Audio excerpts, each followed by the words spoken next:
You should have told me. I needed to handle it. We had an arrangement. I know what we had.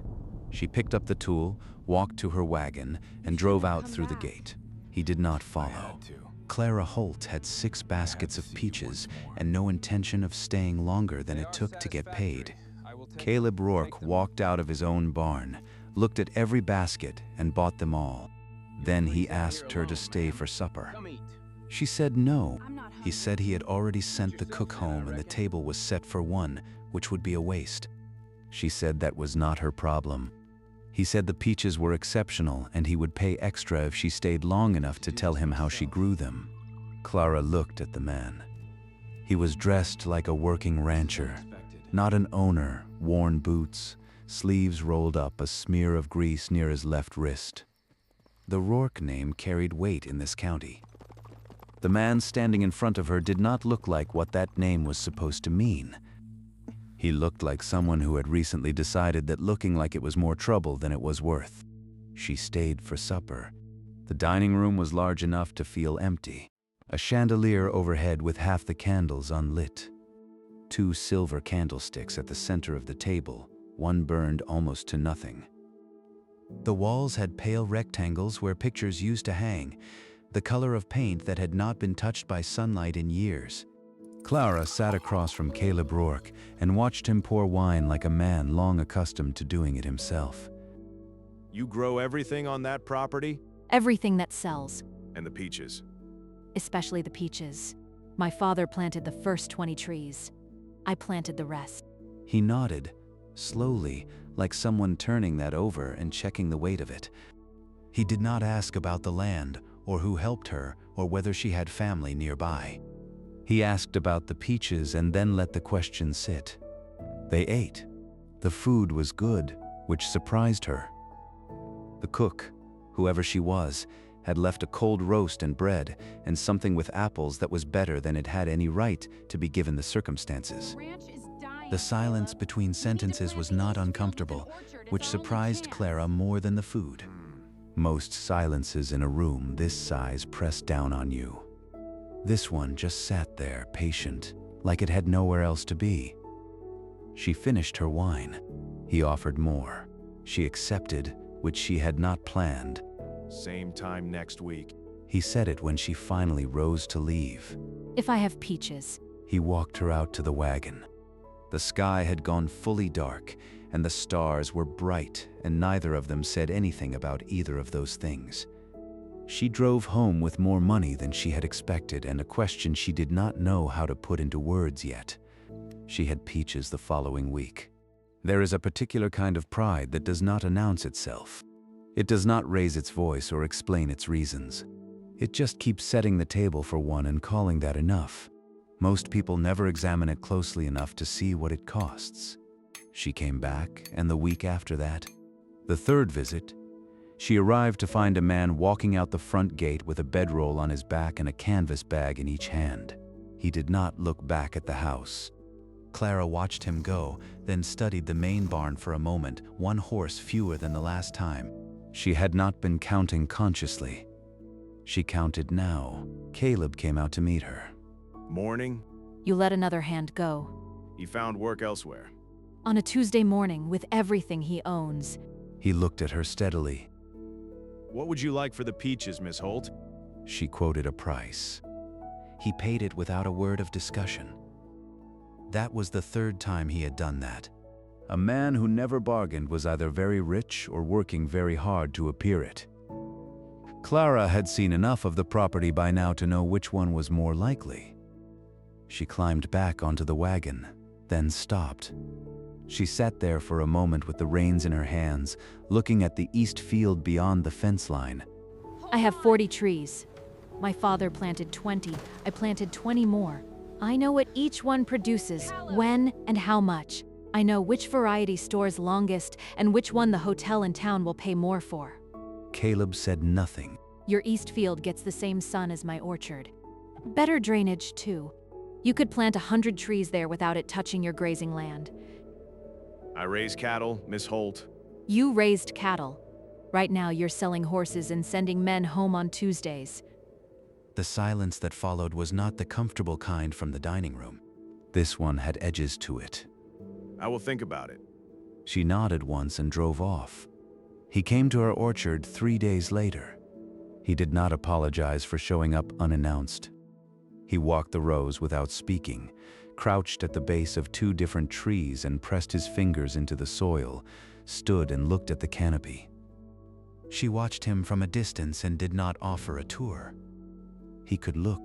That was free. Finally, he came back to where she was standing by the fence. What would the arrangement look like?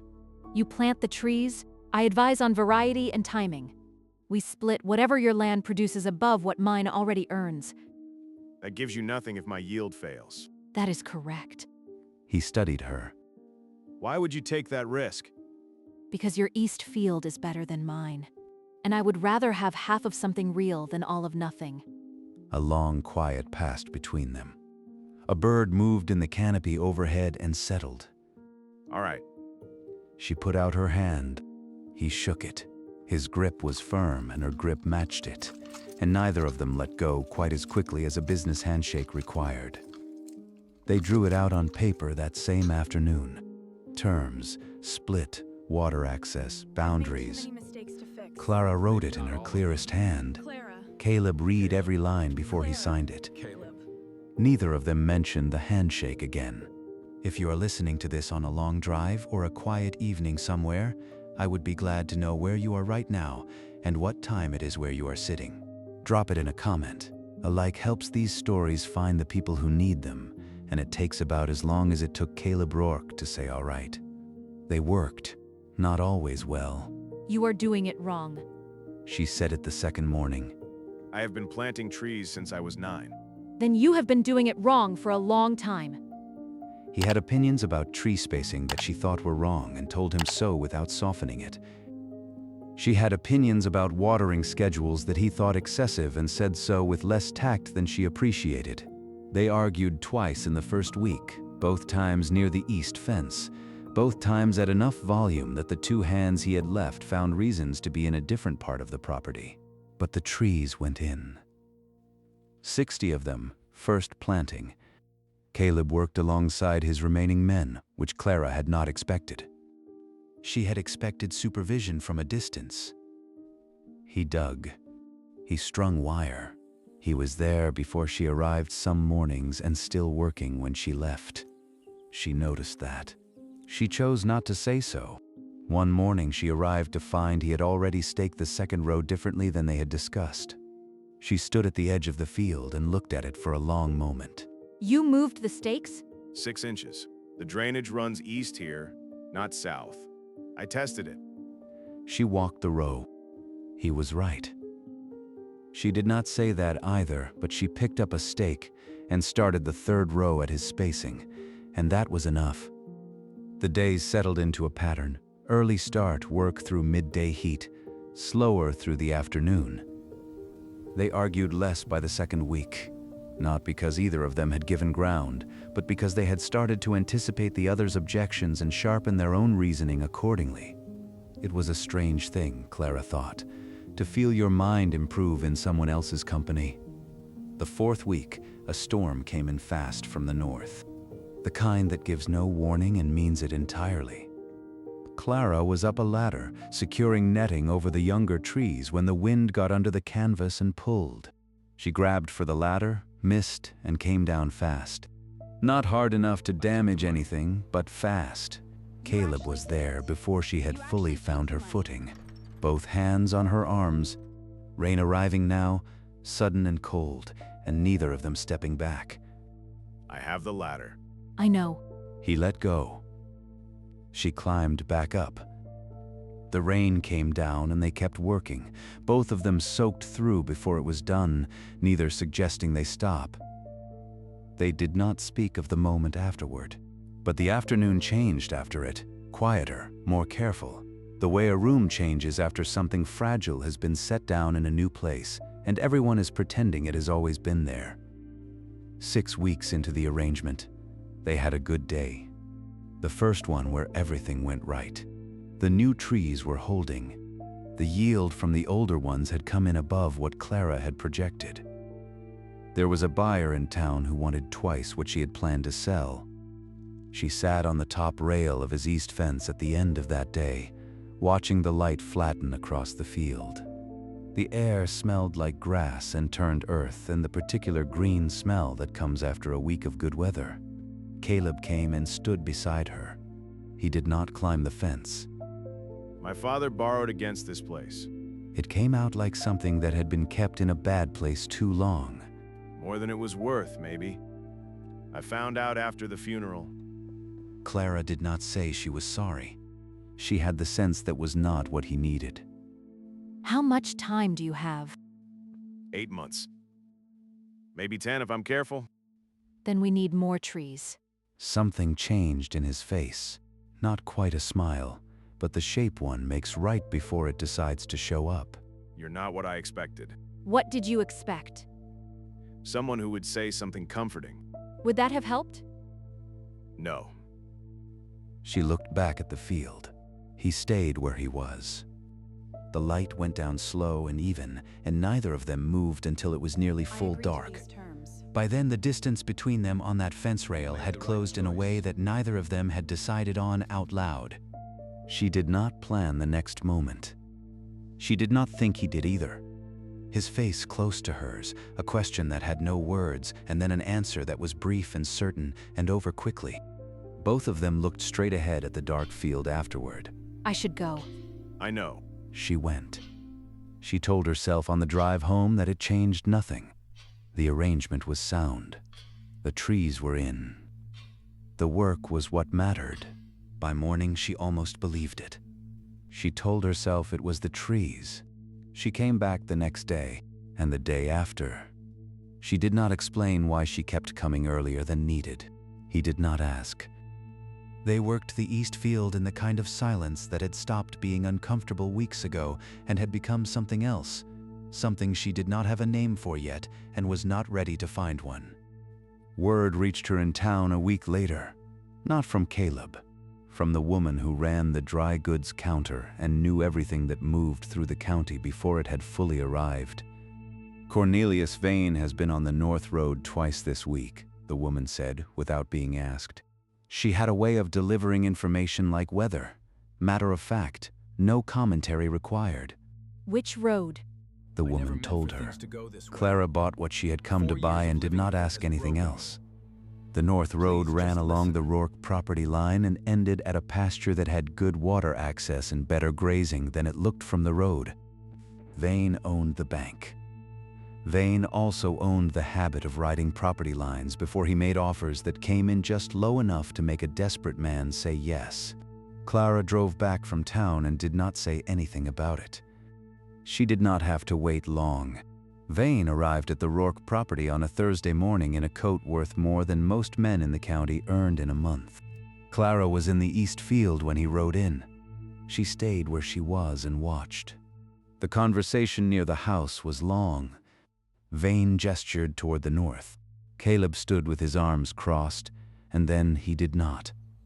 She went back to work. Whatever was being said near the house was being said without her, and she had learned not to spend energy on what she could not change. She pulled weeds from the base of the younger trees and did not look up. An hour later, Caleb came to find her. He made an offer on the north pasture. And? I took it. Clara set down the tool she was holding. That pasture runs along my eastern boundary. I know. If he develops it, my water access changes. We drew the arrangement out on paper, Caleb. We talked through exactly this. I needed the capital. His voice was flat. The note does not come due in 8 months. It comes due in 3. I miscounted. Or they changed the terms after my father died. It does not matter now. I needed the money and Vane had it. You should have told me. I needed to handle it. We had an arrangement. I know what we had. She looked at him for a moment. He looked back, and neither of them said the thing that was underneath all of it. Then I suppose we both know what this arrangement is worth. She picked up the tool, walked to her wagon, and drove out through the gate. He did not follow. She did not sleep that night. She lay in the dark and ran through numbers. What the trees would earn by spring. What the water access meant in a dry year. What Vane had paid for the north pasture and what he stood to gain from it. What Caleb had accepted and what he should have held out for. And then she stopped calculating her own position and started calculating the problem. Those were not the same thing, and she had always known the difference. She got up before light, dressed in her good clothes, hitched the wagon. Vane's office was above the bank, up a narrow staircase. His secretary said Mr. Vane was not available. I will wait. She sat down in the chair nearest the window. She waited 2 hours. She had brought her numbers, written on a folded piece of paper in her pocket. She did not take it out. She did not need to. She had run through them often enough in the dark the night before that they were simply part of what she knew. Vane came out eventually. He looked at her, and his expression did what certain men's expressions do when the room has not rearranged itself the way they expected. He said her name like a question, said he was not aware they had business. I would like to discuss the north pasture. She was in his office for 40 minutes. He was a careful man, careful with words, careful with figures, careful about what he let show. But careful men have predictable edges, and she had spent the night finding his. What she had that Vane did not expect was the yield projection for the east field. Her numbers, her trees, her name behind them. The hotel in town would pay a premium for consistent supply, and she had a letter to prove it. Vane was a man who understood collateral. She gave him a different kind. Vane said at one point that she had come to negotiate on behalf of a man who had not asked her to. I came here to protect a contract with my name on it. Mr. Rourke is incidental. He looked at her for a long moment. Then he picked up his pen. When she came out, she had an agreement in writing. Not everything she had wanted, but the water access preserved and a restructured note on the pasture that gave Caleb 6 months of breathing room. It also gave him a buyback option at a price he could reach if the orchard delivered what she expected it to deliver. She had not told Caleb she was going. She had not asked his permission. She drove home through the middle of the afternoon with the paper folded in her pocket, and the fields on either side of the road looked exactly as they always had, which seemed slightly wrong given what had just shifted. He came to her orchard 2 days later. She heard the horse before she saw him. She was among the older trees, her father's trees, checking a branch that had been troubling her. She climbed down and waited. Caleb Rourke stood at the edge of the orchard, looking like a man who had prepared something to say and was no longer certain it was the right thing. Vane told me what you did. The water access matters to the arrangement. Clara. He said it quietly, the way he had on the fence rail. She waited. I have been making every decision alone for 4 years. Since I found out what my father left me, I have handled all of it alone because I did not know how to do it any other way. That is not a reason. It is not even a good excuse. He stopped. A bird moved somewhere in the older trees. I do not want a business partner. What I mean is, I want more than that. I have wanted more than that since the night you sat at my table and did not say a single comforting thing, and that turned out to be the most honest thing anyone had offered me in years. I did not know what to do with it then. I'm not sure I know now, but I know that losing the argument with you is the best part of most of my weeks. And I know that I built 60 trees in my east field with someone I would rather build everything else with too. The orchard was quiet. You're going to have to talk to me before you make decisions. I know. And you are going to have to learn to admit when you're wrong. That is going to take considerably longer. I know. She came off the last step and closed the distance herself. He did not move. She did, which felt exactly right. The orchard grew. Both of them, hers and his, though the fence between the two properties came down before the next planting season and nobody marked the exact day it happened. Some things do not announce themselves when they change. They just show up one afternoon with a wagon and 6 baskets of peaches, and by the time you have noticed what has happened, the roots are already deep in the ground. There is something worth saying about the courage it takes to not offer comfort when none would help, to say we need more trees when a person expects you to say you are sorry. That kind of steadiness does not get talked about the way it should. But it is the kind that holds. The kind that builds things that last past the first hard season. If this story found you today, whether it is morning or late at night, and you are not quite ready for quiet, a like or a comment, wherever you are listening from, means more than you might expect. These stories exist because people make the time for them. Same time next week.